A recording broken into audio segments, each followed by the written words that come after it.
Oke, hari ini kita bakal ngobrolin soal teknologi keren bernama Proxmox. Coba dibayangin, kalian punya satu server fisik, tapi dengan sihir Proxmox, server itu bisa kita lipat gandakan jadi banyak server virtual yang jalan barengan di dalamnya. Gimana caranya? Yuk kita bedah.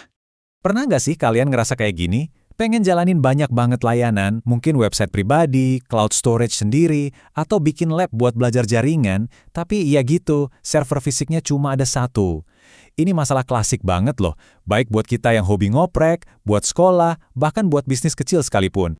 Nah, buat ngejawab tantangan kayak gitu, hadirlah Proxmox. Anggap aja ini platform cerdas yang bantu kita meres semua kemampuan dari hardware yang kita punya.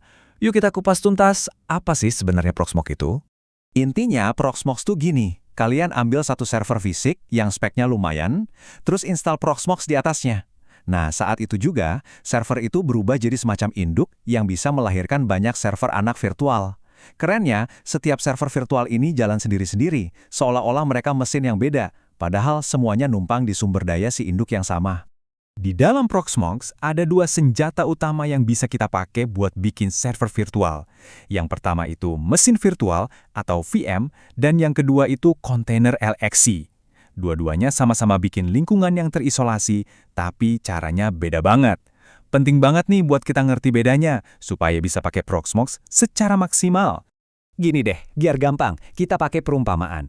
Bayangin, VM itu kayak satu rumah utuh. Dia punya fondasi, tembok, atap, sama sistem operasinya sendiri. Pokoknya mandiri total. Nah, kalau kontainer itu lebih kayak apartemen. Dia tetap punya ruang pribadi yang aman, tapi berbagi struktur utama gedung. Dalam hal ini, kernel atau inti sistem operasi si induk. Efeknya apa? VM itu isolasinya super ketat, tapi lebih berat. Sementara kontainer itu enteng banget dan bisa nyala dalam hitungan detik. Jadi, kapan pakainya? Pilih VM kalau butuh jalanin OS yang beda, misalnya Windows di server Linux, atau kalau butuh keamanan tingkat dewa. Pilih kontainer kalau mau jalanin banyak aplikasi Linux yang enteng dan butuh ngebut. Terus, gimana cara pakainya? Prosesnya tuh sengaja dibuat gampang. Pertama, kalian install Proxmox di server fisik. Udah, setelah itu, kalian bisa lupain server fisiknya. Kenapa? Karena semua pengaturannya dilakukan lewat web browser dari komputer lain. Dari dashboard itu, tinggal klik-klik aja buat bikin VM atau kontainer baru, install OS di dalamnya, dan atur semua server virtual kalian dari satu layar. Praktis kan? Oke, konsep dasarnya udah dapat ya. Sekarang, yuk kita lihat fitur-fitur spesifik apa aja yang bikin Proxmox ini jadi platform yang sakti dan disukai banyak orang. Ini dia, beberapa jagoannya. Manajemen via web itu udah pasti. Bikin kita bisa ngontrol dari mana aja. Tapi lihat deh, live migration. Ini gila sih. Bayangin server fisik kalian perlu di maintenance, kalian bisa pindahin server virtual yang lagi jalan ke mesin lain, tanpa mati sedetik pun. Pengguna nggak bakal sadar sama sekali. Terus, snapshot. Ini fungsinya kayak tombol ando raksasa buat server kalian. Salah konfigurasi, tinggal balik lagi ke kondisi sebelumnya. Dan clustering, ini bikin kalian bisa gabungin beberapa server Proxmox jadi satu sistem raksasa yang super tangguh. Kalau satu server tumbang, yang lain langsung ambil alih. Aman. Nah, ini nih yang bikin Proxmox makin juara. Statusnya yang gratis dan open source itu benar-benar ngebuka pintu buat siapa aja. Pelajar, hobis, UKM, buat pakai teknologi sekelas perusahaan besar tanpa pusing mikirin biaya lisensi. Ditambah lagi interface-nya yang gampang dipakai dan komunitasnya yang super besar di seluruh dunia. Jadi kalau ada masalah, kalian nggak bakal sendirian. Tapi tunggu dulu. Nggak ada yang sempurna kan? Biar adil, kita juga harus bahas nih beberapa hal yang perlu jadi pertimbangan sebelum kalian terjun langsung pakai Proxmox.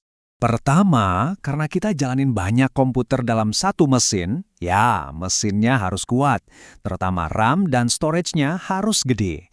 Kedua, meskipun intinya gratis, ada beberapa fitur level enterprise yang sangat spesifik yang butuh langganan berbayar. Tapi tenang, ini bukan buat fitur-fitur dasarnya kok. Dan yang terakhir, walaupun tampilannya ramah, akan jauh lebih enak kalau kalian punya sedikit pemahaman dasar soal server dan jaringan. Oke, teori cukup. Sekarang kita lihat gimana Proxmox dipakai di dunia nyata. Disinilah serunya, kita bisa lihat kekuatannya secara langsung. Coba lihat deh, fleksibilitasnya kelihatan banget di mana-mana. Sekolah bisa satuin semua layanan digitalnya ke satu server aja, jadi lebih hemat. Kita yang hobi ngoprek bisa bangun home lab canggih buat eksperimen apa aja tanpa takut ngerusak sistem utama. Dan buat bisnis kecil, ini cara jitu buat motong biaya hardware, karena beberapa fungsi server bisa digabung ke satu mesin.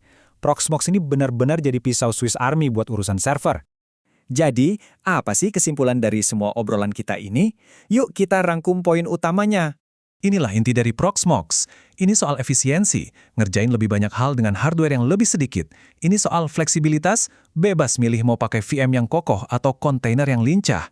Dan ini soal kekuatan, ngasih kalian kontrol sekelas enterprise, tapi tanpa harga yang bikin kantong jebol. Dan pertanyaan terakhir ini buat kalian. Dengan kemampuan buat menciptakan puluhan server dari satu mesin, kemungkinannya jadi nggak terbatas.